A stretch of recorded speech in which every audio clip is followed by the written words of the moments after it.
Hi, this is Rajesh Sharma. 2 రోజుల క్రితం కేంద్ర మంత్రి తెలంగాణ నుంచి, మరి ముఖ్యంగా సికింద్రాబాద్ ఎంపీ స్థానం నుంచి ప్రాతినిధ్యం వహిస్తూ పార్లమెంటుకు కేంద్ర బొగ్గు గనుల శాఖ మంత్రిగా ఉన్న కిషన్ రెడ్డి గారు ఒక కీలకమైన ప్రకటన చాలా రోజుల తర్వాత, నిజానికి ప్రతి హైదరాబాద్ నగర పౌరుడు గత ఏడాదిన్నర కాలంగా ఎదురు చూస్తున్న ప్రకటనకు సంబంధించి కీలకమైన కామెంట్స్ చేశారు. నేను ఆయన కామెంట్స్ చూసిన తర్వాత అసలు వాట్ ఈస్ గోయింగ్ ఆన్ అనిపించింది. సెంట్రల్ గవర్నమెంట్ ఏం చేస్తుంది, స్టేట్ గవర్నమెంట్ ఏం చెబుతుంది, ఈ ఇద్దరి మధ్య తెలంగాణ రాష్ట్రం నుంచి కేంద్ర ప్రభుత్వంలో ఒక కీలకమైన ప్లేస్లో ఉన్న కిషన్ రెడ్డి గారు కామెంట్స్, అసలు ఏం జరుగుతుందని ఒకసారి మళ్ళీ వెనక్కి వెళ్ళి కొన్ని రిలేటెడ్ ఆర్టికల్స్ని వాటిని రెఫర్ చేసి తీసుకున్న తర్వాత నాకు కొద్దిగా షాకింగ్ ఎలిమెంట్స్ కనిపించాయి. సో ఆ షాకింగ్ ఎలిమెంట్స్ మీకు నేను చెప్పాలనే ఉద్దేశంతో నేను ఈ వీడియో చేస్తున్నాను. దేని గురించి అనుకుంటున్నారు కదా, ఎగ్జాక్ట్గా అంటే నా వీడియోలు హయ్యెస్ట్గా భారత్ ఫ్యూచర్ సిటీ మీద ఉంటాయి. సెకండ్ ప్రాంతీయ వలయ రహదారి, ఈనాడు పరిభాషలో చెప్పాలంటే రీజనల్ రింగ్ రోడ్డు మీద ఉంటాయి. థర్డ్ హైదరాబాద్ మెట్రో రైలుకి సంబంధించి ఉంటాయి. ఎందుకంటే నాకు నేను ఆసక్తిగా ఎదురు చూస్తున్న ప్రాజెక్టులు ఇవి టాప్ 3. ఒకటి భారత్ ఫ్యూచర్ సిటీ, నేను ఏడాదిన్నర కాలంగా చెబుతూ వస్తున్న ప్రతిదీ నిజమవుతుంది. రీజనల్ రింగ్ రోడ్డు, కేంద్ర రాష్ట్ర ప్రభుత్వాల మధ్య సమన్వయ లోపంతో గత 7-8 ఏళ్లుగా ఆగిపోయిన ప్రాజెక్టు ఇప్పటికి కూడా ఒక సందిగ్ధ పరిస్థితిని ఎదుర్కొంటుంది. కోర్స్ నార్త్ పార్ట్ కొంత క్లారిటీ ఉంది, బట్ సదరన్ పార్ట్ ఇంకా ఒక కన్ఫ్యూజన్ కొనసాగుతుంది. సేమ్ టైం మూడోది మెట్రో రైల్. ఒకనొక టైంలో దేశంలో మెట్రో రైల్ ఫాస్ట్గా గ్రోత్ అయిన స్టేట్ క్యాపిటల్స్లో మన హైదరాబాద్ టాప్లో ఉంది. After Delhi, Hyderabad was the best, having 69.5 kilometres metro rail వ్యవస్థ. 2017 నుంచి 18, 19 వరకు ఆ పరిస్థితి. బట్ 2019 నుంచి ప్రోగ్రెస్ లేదు. ఎందుకు లేదు అనేది కొద్దిగా పొలిటికల్ నాలెడ్జ్ ఉన్న వాళ్ళకి తెలిసిపోతుంది. నేను దాని గురించి ఏం కామెంట్ చేసినా కూడా మళ్ళీ నేను ఈ real estate related, reality news related నుంచి పోయి నేను నా ఒరిజినల్ ట్రాక్, జర్నలిజం ట్రాక్ వెళ్ళిపోయినట్టు అవుతుంది. ఎందుకంటే 30 సంవత్సరాల జర్నలిజంలో ఉన్నాను, 1994 to 2024 వరకు. సో ఆ వాసనలు పోవు కదా. సో మళ్ళీ ఎవరైనా క్రిటిసైజ్ చేయాల్సి వస్తుంది, తప్పులు ఎత్తి చూపాల్సి వస్తుంది. సో అలా తప్పులు ఎత్తి చూపారనుకోండి, నాకు ఒక ముద్ర వేస్తారు నా మీద. సో కోర్స్ కొంతమంది ఆల్రెడీ వేసి ఉన్నారనుకోండి, అది వేరే విషయము. ఇంత చేస్తున్నా ఇంకా సరే, అది పక్కన పెడితే మెట్రో రైలుకి సంబంధించి మాత్రం రియల్గా చెప్పాలంటే 2017లో నవంబర్ 28వ తేదీన సాక్షాత్తు దేశ ప్రధాని హైదరాబాద్ వచ్చి మియాపూర్ నుంచి అమీర్పేట దాకా ట్రావెల్ చేసి, ఆ రోజు తెలంగాణ ముఖ్యమంత్రిగా ఉన్న కేసీఆర్ గారు, తర్వాత దేశ ప్రధానిగా నరేంద్ర మోదీ గారు కలిసి ప్రయాణం చేసి హైదరాబాద్లో డెవలప్మెంట్ విషయంలో బీజేపీ అండ్ అప్పటి టీఆర్ఎస్, ఇప్పటి బీఆర్ఎస్ కలిపి ఒక హ్యాండ్ ఇన్ హ్యాండ్ పనిచేస్తున్నాయి అన్న ఒక ఇంప్రెషన్ ఇచ్చారు. బట్ ఆ తర్వాత ఎవరి పొలిటికల్ ఇంట్రెస్ట్ వాళ్లకు, ఎప్పుడైతే 2019 కంటే ముందు 6 నెలల ముందు 2018లోనే ముందస్తు ఎలక్షన్స్కి వెళ్ళారో కేసీఆర్ గారు, అప్పటి నుంచి ఇక బీజేపీతో అమీతుమీకి వచ్చారు. కొన్ని సందర్భాలలో దేశ ప్రధానిని అలా ఉచ్చరించడానికి కరెక్ట్ కాదు అని తెలిసిన 80,000 పుస్తకాలు చదివిన కేసీఆర్ గారు అలాంటి భాషను వాడారు. అది which is very unfortunate. But of course ఇద్దరి మధ్య పూర్తిగా దెబ్బతిన్నది. బీఆర్ఎస్ అండ్ బీజేపీ ఉప్పు నిప్పులాగా అయ్యాయి. మోదీ వర్సెస్ కేసీఆర్ అని నేను, ఎందుకంటే మోదీ స్థాయి కేసీఆర్ అని నేను ఎప్పటికీ అనుకోను. Modi is global leader, Vishwaguru 100%. ఆయనతో ఈయన పోల్చలేను నేను కూడా, ఎందుకంటే ఈయన వేరు, మళ్ళీ కేసీఆర్ ఈజ్ డిఫరెంట్. తెలంగాణ అనే ఒక అనితర సాధ్యమైన రాష్ట్ర సాధనను సుగమం చేసిన ఒక గొప్ప పోరాట యోధుడు ఆయన. కనుక ఆ రోజు ఆమరణ దీక్షకు పూనుకొని చావుకు ఎదురొడ్డకపోతే తెలంగాణ కళ అసలు సాక్షాత్కారం అయ్యేదే కాదు. నాలాంటి తెలంగాణ యువకులు దశాబ్దాల తరబడి మాకు ఉద్యోగాలు దొరకనప్పుడు మేము ఎందుకు దొరకట్లేదని ఏడ్చిన రోజులు ఉన్నాయి. అలాంటి వారికి తెలంగాణ రావడం అనేది ఒక కళ. అది వస్తుందా రాదా అన్న ఒక మీమాంస నుంచి దాన్ని గట్టెక్కించిన మహానుమా యోధుడు. కానీ యాజ్ ఎ ముఖ్యమంత్రి నేనైతే ఓటు వేయను. తెలంగాణ రాష్ట్ర సాధకుడుగా he's my hero, no doubt దాంట్లో. ఎందుకంటే అంతకుముందు చాలా మంది ప్రయత్నం చేశారు, ఇందిరారెడ్డి అని, చెన్నారెడ్డి అని, వాళ్ళని వీళ్ళని. అంతకుముందు 1969లో జరిగిన సూపర్ ఉద్యమం, వందలాది మంది చనిపోయిన ఉద్యమం. కానీ దాన్ని సాక్షాత్కారం చేశాడు కాబట్టి కేసీఆర్ అంటే రెస్పెక్ట్. బట్ పరిపాలనకు వచ్చేసరికి అది వేరే లెవెల్ పరిపాలన దక్షునిగా అసలు మోదీతో ఈయన అసలు కంప్లీట్ కానే కాదు. ఈయన అందుబాటులో ఉండడు. ఆయన సరే ఇక అవన్నీ పక్కన పెడదాం. బట్ హైదరాబాద్కు మెట్రో సెకండ్ ఫేజ్ డిలే అవ్వడానికి ప్రధానమైన కారకుడు కేసీఆర్, నో డౌట్. కేసీఆర్ గనక ఒక మెట్టు దిగి రాష్ట్ర రాజధాని భవిష్యత్తే ముఖ్యమని అనుకుని 2-3 సార్లు మాట్లాడుంటే సెకండ్ ఫేజ్ ఈ పాటికి ఎప్పుడో వచ్చేది. ఆ తర్వాత కాంగ్రెస్ గవర్నమెంట్ వచ్చింది. ఇక్కడ కాంగ్రెస్, బీజేపీ ఆర్క్ రైవల్స్, మనకు తెలియంది కాదు. బట్ సెకండ్ ఫేజ్ ఎందుకు ఆగుతుంది? వీళ్ళు ఇక్కడ నుంచి డిపిఆర్లు ప్రిపేర్ చేసి పంపడం, వాళ్ళు అక్కడ పెండింగ్లో పెట్టడం. అందరు ఏమనుకున్నారంటే బీజేపీ తెలంగాణ మీద వివక్ష చూపిస్తుంది అని చెప్పి కొంతమంది కాంగ్రెస్ నాయకులు కామెంట్ చేశారు. బట్ తీరా డొల్లతనం ఎక్కడ బయటపడిందంటే ఫస్ట్ ఫేజ్లో ఉన్న ఎల్ఎన్టీని పూర్తి స్థాయిలో ఏంట్లా ట్రీట్ చేయబోతున్నారు. ఫస్ట్ పార్ట్లో ఉంది, సెకండ్ పార్ట్లో కనిపించడం లేదు. మరి ఎలా డీల్ చేస్తారు? పోనీ ఫస్ట్ పార్ట్ను పూర్తిగా పక్కన పెట్టి కొత్త సెకండ్ పార్ట్ వేస్తున్నారా? మీరు సెకండ్ ఫేజ్ తీసుకుంటున్నారంటే వాటికి ఎక్స్టెన్షన్సే ఉన్నాయి. ఇప్పుడు సెకండ్ ఫేజ్ పార్ట్ 1లో ఉన్న 5 కారిడార్లు కూడా ఫస్ట్ ఫేజ్కి సంబంధించిన ఎక్స్టెన్షన్స్ కాదనే కాదు. ఓన్లీ పార్ట్ బిలో ఉన్నవి మాత్రమే, అవి కూడా మళ్ళీ దాంట్లో ఒకటి ఎక్స్టెన్షనే, నాగోల్ నుంచి ఎయిర్పోర్ట్ ఎక్స్టెన్షనే. మిగతావి 2 మాత్రమే కొత్తవి. అవి కూడా మళ్ళీ ఒకటి జేబీఎస్ దగ్గర ఎక్స్టెన్షన్ కలుస్తుంది, ఇంకొకటి ప్యారడైజ్ దగ్గర ఎక్స్టెన్షన్ కలుస్తుంది. సో ఫస్ట్ ఫేజ్ని ఇగ్నోర్ చేసి సెకండ్ ఫేజ్ని అసలు కన్సిడర్ చేయరాని పరిస్థితి క్రియేట్ అయింది. మరి అలాంటప్పుడు ఎల్ఎన్టీ భవిష్యత్తు ఏం చేస్తారని ఏడాది క్రితం కేంద్ర ప్రభుత్వం, కేంద్ర పట్టణాభివృద్ధి శాఖ రాష్ట్రాన్ని అడిగింది. ఇప్పటికీ అది జరగలే. ఒక 3 నెలల కింద రాష్ట్ర ప్రభుత్వం నిర్ణయం తీసుకుంది ఎల్ఎన్టీని బయటకు పంపడానికి. దానికి ఉన్న 13,000 కోట్ల రూపాయల అప్పులను భారం మేము తీసుకుంటాం రాష్ట్ర ప్రభుత్వం. దాంతోపాటు ఒక 2,000 కోట్ల రూపాయలు మీకు డబ్బులు ఇస్తాం.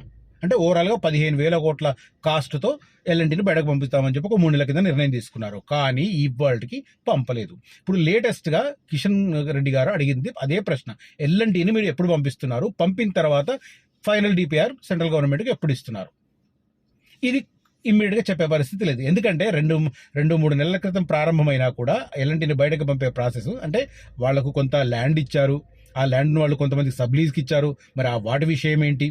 ఎల్ఎన్టీకి సంబంధించిన 13,000 కోట్ల రూపాయల అప్పు తలకెత్తుకునేంత సినిమా తెలంగాణ ప్రభుత్వానికి ఇప్పుడు ఉందా? 2,000 కోట్ల రూపాయలు క్యాష్ ఇచ్చే సీన్ ఉందా? ఇవన్నీ తేలేదు. ఇవన్నీ ఇంత జటిలమైన సమయంలో ఆయన సింపుల్గా అడిగారు, ఎల్ఎన్టీ భవిష్యత్తు మీరు తెగదెంపులు చేసుకొని రండి, మీకు ఇమ్మీడియట్గా సెకండ్ ఫేజ్కి సంబంధించిన కార్యాచరణ స్టార్ట్ చేద్దామని. ఇప్పుడు 2 రోజులు అయింది ఆయన మాట్లాడి, ఇప్పటికీ రాష్ట్ర ప్రభుత్వం నుంచి నో రెస్పాన్స్. దీనికి సంబంధించి నేను కొన్ని హైలైట్స్ చెప్తాను. సవాళ్ల చట్టంలో మెట్రో రుణాల చెల్లింపు ప్రాబ్లమే, అంటే ఆ 13,000 కోట్ల రూపాయలు. తర్వాత మెట్రో స్వాధీనం, ఎల్ఎన్టీ నుంచి పూర్తిగా డిపార్ట్ చేసి మెట్రో స్టేట్ గవర్నమెంట్ తీసుకోవడం స్వాధీనం. తర్వాత ఆపరేషన్స్, ఎల్ఎన్టీని బయటకు పంపిన తర్వాత ఆపరేషన్స్ ఎలా? ఈ 3 చాలా క్రూషియల్ ప్రశ్నలు. 3 ప్రశ్నలు అసలు మామూలు కాదు. 1, 13,000 కోట్ల రూపాయల రుణం ఎలా చెల్లిస్తారు? 2, మెట్రో స్వాధీనం చేసుకునే ప్రక్రియను ఎంత వేగంగా పూర్తి చేస్తారు, ఎల్ఎన్టీని సాగనంపుతారు? ఎందుకంటే ఓన్లీ 13,000 కోట్ల రూపాయలు అప్పెత్తుకోవడం కాదు, 2,000 కోట్ల రూపాయలు క్యాష్ కూడా ఇవ్వాలి. తర్వాత నిర్వహణ ఏంటి? నిర్వహణలో ఇప్పటికీ ఎల్ఎన్టీది కీలకమైన రోల్. మరి నిర్వహణ ఏంటి? ఈ 3 సవాళ్లు లేకుండా మీరు ఏం చేయలేరు. కాబట్టి అది క్లారిటీ రావాలనేది ప్రధానమైన ప్రశ్న. సరే, ఇది చెప్పే ముందు నేను రిపీట్ చేస్తాను, ఎందుకంటే నా వీడియో కొంత లెంత్ పెరిగారుగా. 2వ దశలో ఏ విభాగం, పార్ట్ ఏ వచ్చేసి నాగోల్ టు శంషాబాద్ 38.8 కిలోమీటర్లు, నాగోల్ మెట్రో స్టేషన్ నుంచి 24 స్టేషన్ల ద్వారా 11,226 కోట్ల రూపాయల వ్యయంతో మార్గం. తర్వాత రాయదుర్గం నుంచి కోకాపేట నియోపోలిస్ దాకా 11.6 కిలోమీటర్లు, 8 స్టేషన్లు వస్తాయి, 4,318 కోట్ల రూపాయల ఖర్చు. ఎంజీబీఎస్ నుంచి చాంద్రాయనగుట్ట, అఫ్కోర్స్ చాంద్రాయనగుట్ట వరకు ఇప్పుడు ఎక్స్టెండ్ చేశారు, కానీ ఆల్రెడీ ఫస్ట్ పార్ట్లోనే ఫలక్నుమా వరకు ఉంది. అది ఇప్పుడు జరుగుతుంది. ఇప్పుడు హైకోర్టు కూడా నిన్న అడిగింది, అసలు ఏం చేస్తున్నారు మీరు, ఏదో పేపర్లో వస్తున్నాయి కానీ అసలు గ్రౌండ్ రిపోర్ట్ ఏందని చెప్పి 1 వీక్లో గ్రౌండ్ రిపోర్ట్ ఇవ్వమని చెప్పి హైకోర్టు అడిగింది. ఎందుకంటే ఆ రూట్లో చాలా మతాలకు సంబంధించిన, అంటే ఇటు హిందూ మతం కావచ్చు, ముస్లిం మతం కావచ్చు, ఆ మతాలకు సంబంధించిన కట్టడాలు ఉన్నాయి, వాటిని ఎట్లా ప్రొటెక్ట్ చేస్తారు?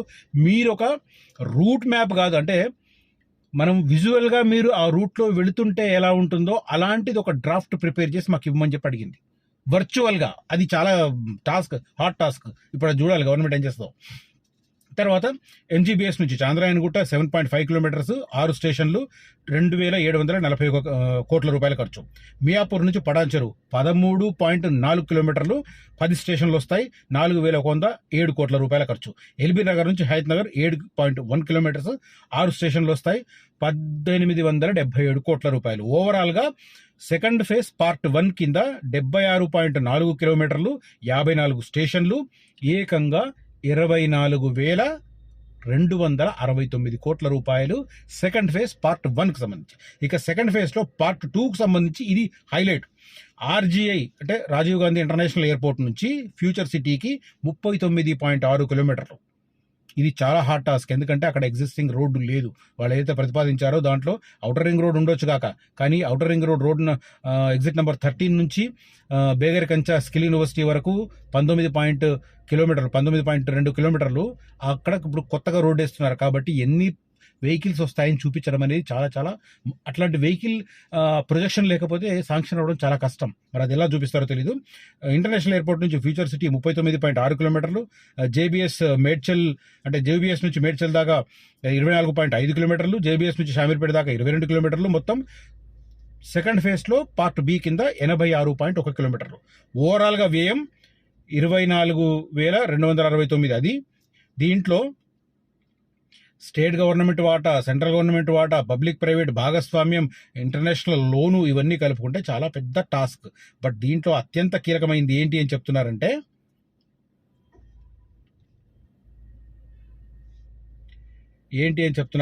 మనకు క్లియర్గా రుణాల చెల్లింపులే అత్యంత కీలకం. 13,000 కోట్ల రూపాయలు మరి గవర్నమెంట్ ఎలా చెల్లిస్తుంది అంటే, 13,000 కోట్ల రూపాయలు ఫస్ట్ పార్ట్లో పెండింగ్ ఉండగానే సెకండ్ ఫేజ్కు మళ్ళీ 48% లోన్ అడగాలి. దాదాపు 45,000 కోట్లలో 48% అంటే నేను రఫ్గా చెప్తున్నాను, 45,000 కోట్లు ఇప్పుడున్న అంచనా. ఇంకా డిలే అయితే ఇంకా పెరుగుతుంది. దాంట్లో రమారమే మనం సగటు తీసుకున్నా కూడా 22,500 కోట్లు, 50%. దాంట్లో కొద్దిగా తగ్గించుకుందాం అంటే ఆల్మోస్ట్ 20,000 కోట్ల రూపాయల రుణం తీసుకురావాలి.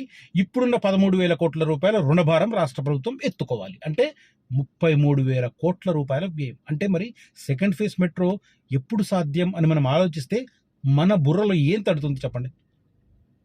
సాధ్యం అనిపిస్తుందా, సాధ్యం కాదనిపిస్తుందా? కదా, నాకైతే టఫ్ అనిపిస్తుంది. అసాధ్యమని చెప్పను, టఫ్ అనిపిస్తుంది. రైట్. దీంట్లో ఇక రెండో దశ మీద ఇప్పటి వరకు కేంద్ర రాష్ట్ర ప్రభుత్వాల మధ్య అవగాహన ఏర్పడలేదు. ఎందుకు ఏర్పడలేదంటే మధ్యలో ఎల్ఎన్టీ డిపార్చర్ అనేది చాలా కీలకం. ఒక స్పష్టమైన అవగాహన ఏర్పడలేదు. రాష్ట్ర ప్రభుత్వానికి కేంద్రం సమర్పించిన రెండో దశ A-B విభాగాల డిపిఆర్లపై కేంద్ర పట్టణాభివృద్ధి శాఖ నుంచి ఎలాంటి అధికారిక ప్రకటన రాలేదు. రెండో దశపై క్లియరెన్స్ రావాల్సిన అవసరం ఉంది. పబ్లిక్ ఇన్వెస్ట్మెంట్ బోర్డు ఏదైతే ఉందో దాని ఆమోదం అవసరం. అది ఎప్పటికవుతుంది తెలియదు. కేంద్ర ఆర్థిక శాఖ రెండో దశ ప్రాజెక్టును ఖరారు చేయాలి. ఇన్ని హర్డిల్స్ ఉన్నాయి. వీటన్నింటినీ క్లారిఫై చేయడానికే ఒక రాజకీయపరమైన స్టేట్మెంట్ కిషన్ రెడ్డి గారు ఇచ్చారు. చాలా కీలకం అది. ఆయన ఒక రకంగా చెప్పాలంటే దీన్ని ఇప్పుడు ఇవాళ చెప్పారు, ఆ ప్రూఫ్ని దగ్గర పెట్టుకుంటారు. ఇంకొక 6 నెలల తర్వాత 3 నెలల తర్వాతనో దీన్ని సెకండ్ లెవెల్కి తీసుకెళ్తారు. ఈలోగా రాష్ట్ర ప్రభుత్వం అప్రమత్తమై ఉన్న టాస్క్లన్నీ మేము ఎలా పూర్తి చేస్తామనేది ఒక సమగ్రమైన ప్రణాళిక ఇవ్వకపోతే భారతదేశంలో సెకండ్ కేటగిరీ అంటే రాష్ట్ర రాజధానులు కాని ఏరియాలలో కూడా కొన్ని సిటీస్లో మెట్రో వస్తుంది. అలాంటి సిటీస్ కంటే కూడా హైదరాబాద్ వెనుకబడే అవకాశం ఉంది. మరి ఫ్యూచర్ సిటీని, ఒక గ్లోబల్ సిటీని without metro how can we achieve? ఇది ఇంపార్టెంట్ టాస్క్. మరి రేవంత్ రెడ్డి గారికి ఎవరు అడ్వైస్ చేస్తున్నారో తెలియదు, కానీ చాలా కీలకమైనది. కిషన్ రెడ్డి గారి స్టేట్మెంట్ తర్వాత నాకు ఒకసారి లోతుగా చూడాలనిపించింది. అసలు సవాళ్ళు ఏంటి అని చూడాలనిపించింది. ఆ సవాళ్ళు అయితే క్లియర్గా కనిపిస్తున్నాయి. 3 ఇందాక చెప్పాను కదా, చాలా క్లియర్ సవాళ్ళు. మరి వాటిని ఎలా అధిగమిస్తుంది ప్రభుత్వం? అవి అధిగమిస్తేనే సెకండ్ ఫేజ్ వస్తుంది, లేకపోతే రాదు, కలనే. ఇంకోటి, ఫస్ట్ ఫేజ్లో కూడా 2017లో స్టార్ట్ అయిన ఆ 3 కోచ్లే ఇప్పటివరకు కంటిన్యూ అవుతున్నాయి. మరి కోచ్లు ఎందుకు పెంచట్లేదు? దానికి ఇప్పటిదాకా ఎల్ఎన్టీ చెప్పింది మేము అప్పుల్లో ఉన్నామని. రద్దీ అంతా ఉన్నప్పుడు అప్పుల్లో ఎందుకు ఉంది? ఎవరు అడగాలి ఇవన్నీ? ఒక్కొక్కసారి రాయదుర్గం దగ్గర నేను లిటరల్గా చూశాను, 1 కిలోమీటర్ క్యూ చూశాను నేను మెట్రో స్టేషన్కి ఎంటర్ అవ్వడానికి. అంత రద్దీ ఉన్న దాంట్లో ఇప్పుడు లాభాల్లోకి రావాలి కదా, రావడానికి ఏంటి అడ్డంకులు? సో ఎక్కడో ఉంది ప్రాబ్లం. 2017 నుంచి ఇప్పటి వరకు ఎక్కడో ప్రాబ్లం ఉంది. ఒకటి ప్రధానమైన ప్రాబ్లం ఏంటంటే రాష్ట్ర ప్రభుత్వం అప్పటి నుంచి ఎల్ఎన్టీకి ఇవ్వాల్సిన డబ్బులు ఇవ్వలేదు. ఎందుకంటే వాళ్ళకి వేరే ప్రాజెక్టులు ఇస్తున్నారు, వీళ్ళు వేరే రకంగా లబ్ధి పొందుతున్నారు, వాళ్ళు గట్టిగా వీళ్ళని అడగలేరు, వీళ్ళు ఇవ్వలేరు, అట్లా జరిగిపోయింది లాస్ట్. బట్ ఈ ప్రభుత్వం అన్న సీరియస్గా తీసుకోవాలి కదా. ఒకవేళ మెట్రో 2వ దశ తీసుకొస్తాం అని అనుకున్నప్పుడు సీరియస్గా తీసుకోవాలి కదా, లేదది చూడాలి. రైట్, అది మెట్రోకి సంబంధించి నాకు కొద్దిగా పర్సనల్ కూడా పెయిన్ ఉంది. ఎందుకంటే హైదరాబాద్, నేను ఢిల్లీ రెగ్యులర్గా వెళ్తుంటాను. అసలు ఎయిర్పోర్ట్లో దిగి ఆ మెట్రో ఎక్కి వెళ్తుంటే లిటరల్గా, నేను ఫారెన్కి వెళ్ళలేను కాబట్టి నేను ఒకే ఒకసారి బ్యాంకాక్ వెళ్ళాను 2008లో. ఆ తర్వాత నేను ఏ ఫారెన్ గడకి వెళ్ళా. ఓకే, అంతకుముందు ఒక్కసారి దుబాయ్ వెళ్ళాను అంతే. అప్పుడు ఇంకా మెట్రో చూడలేను దుబాయ్లో. బట్ నేను బ్యాంకాక్ వెళ్ళినప్పుడు మెట్రో ఎక్కా. ఆ తర్వాత ఇండియాకి వస్తే ఢిల్లీలోనే ఎక్కా. సో ఢిల్లీలో ఎక్కినప్పుడు నాకు ఆ ఫీలింగ్ ఒక ఫారిన్లో వెళ్తున్న ఫీలింగ్. మరి హైదరాబాద్లో ఎందుకు రాదు? శంషాబాద్ ఎయిర్పోర్ట్ను చూస్తుంటే అసలు ఎంత హ్యాపీగా ఉంటుంది. నేను 2008లో మార్చ్ 22వ తేదీన మనకు శంషాబాద్ ఎయిర్పోర్ట్ స్టార్ట్ అయింది. నేను క్లియర్గా చెప్తాను డేట్స్. 2008 మార్చ్ 22 రోజు సోనియా గాంధీ స్టార్ట్ చేస్తే 24వ తేదీ నుంచి, అంటే 2 రోజుల తర్వాత కమర్షియల్ ఆపరేషన్ స్టార్ట్ అయినాయి. నేను అదే రోజు నుంచి నేను ట్రావెలింగ్ చేయడం స్టార్ట్ చేశాను. Okay, I was in SVBC and I use to travel regularly, almost weekly twice or thrice to Tirupati. అప్పుడు ఎయిర్ దక్కన్ ఎక్కువ ఉండేది. Air Deccan morning 6:45 flight. నేను ఆల్మోస్ట్ ఎన్నిసార్లు తీసుకున్నాను గుర్తులేదు. సో ఆ రోజు వెళ్తే, ఎయిర్పోర్ట్లోకి వెళ్తే మనమే ఉన్నామా ఎయిర్పోర్ట్లో అనిపించేది. అంత తక్కువ మంది కనిపించేవాళ్ళు. ఇవాళ అది కొంత చూస్తే అసలు కొన్ని టైంలో ఎర్లీ మార్నింగ్స్ అంటే నియర్ డెస్టినేషన్స్కి వెళ్ళే వాళ్ళ రద్దీ చూస్తే మనకు సికింద్రాబాద్ రైల్వే స్టేషన్ గుర్తొస్తుంది. సో అంత సూపర్ ప్లేస్ మరి ఎందుకు ఎదగట్లేదు? మరి కావాలి కదా, అది చేయాలి కదా, ఇవన్నీ మాటలేనా, మరి చేతుల్లో కూడా కావాలి కదా అన్న ఒక దుగ్ధ నాకుంది. కాబట్టి నేను ఈ వీడియో చేస్తున్నాను. మెట్రో రైల్కి సంబంధించిన ఇన్ఫర్మేషన్ మీకు నచ్చితే, నా అనాలిసిస్ నచ్చినా, నా కామెంట్స్ నచ్చినా దయచేసి ఈ వీడియోను లైక్ చేయండి, షేర్ చేయండి, సబ్స్క్రైబ్ చేయండి నా ఛానల్ని. అదే రకంగా ఫ్యూచర్ సిటీలో ఇన్వెస్ట్ చేయాలనుకున్న వారు మాత్రం ఖచ్చితంగా కనిపిస్తున్న నెంబర్లో కాంటాక్ట్ చేయండి. Sagar highway, Srisailam highway and కొత్తగా వస్తున్న రతన్ టాటా, ఈ 3 కూడా ఈక్వల్లీ డెవలప్ అవుతాయి. శ్రీశైలం హైవే రేట్లు ఎక్కువ ఉన్నాయి. రతన్ టాటా రోడ్డు ఆల్మోస్ట్ కొద్దిగా పికప్ అవుతున్నాయి. సాగర్ రోడ్డు పికప్ అవుతున్నాయి. కాబట్టి ఇప్పుడున్న టైంలో, ఇప్పుడున్న ప్రైసెస్కి ఇన్వెస్ట్ చేస్తేనే ఖచ్చితంగా లాభపడతారు. ప్రైస్ ఒకసారి ఇంక్రీజ్ అయిన తర్వాత మీరు ఇన్వెస్ట్ చేసినా కూడా అవి రెట్టింపు అవడానికి, 3 రెట్లు అవ్వడానికి చాలా టైం తీసుకుంటుంది. కాబట్టి ఆలోచించండి, తగిన నిర్ణయం వీలైనంత త్వరగా తీసుకోండి. కనిపిస్తున్న నెంబర్లో కాంటాక్ట్ చేయండి. నేను ఒకటే అస్యూరెన్స్ ఇస్తాను, స్ట్రాటజికల్ లొకేషన్స్ చెప్తాను, దానికి ఎక్స్ప్లెయిన్ అండ్ ప్రూఫ్ ఇస్తాను. తర్వాత లీగల్లీ అండ్ లేఅవుట్ అప్రూవల్స్ పర్ఫెక్ట్గా ఉన్నవి మాత్రమే చెప్తాను. ప్రైసింగ్ కూడా చాలా రీజనబుల్గా ఉన్నవి చెప్తాను. Right, thank you watching this video and contact చేయండి నన్ను. Thank you.